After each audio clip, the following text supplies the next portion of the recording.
Do you want to change your username in Meta AI? You can update your username in just a few simple steps. This is useful if you want a better username, fix spelling mistakes, or make your profile easier for others to recognize. Let me show you how. First, open the Meta AI app on your Samsung Galaxy S26 Ultra. Tap the menu icon in the top corner of the screen. Then tap the settings icon. Next, tap View Profile.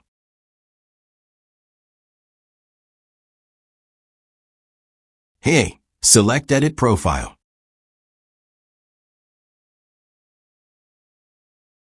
You will see the username field. Tap the username box and enter your new username.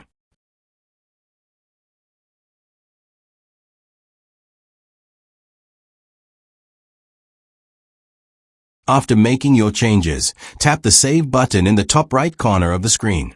Once saved, your new username will be updated on your profile.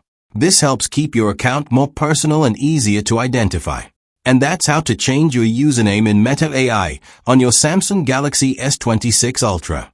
If you found this video helpful, don't forget to like and subscribe for more simple Android tutorials. Thanks for watching, and I'll see you in the next video.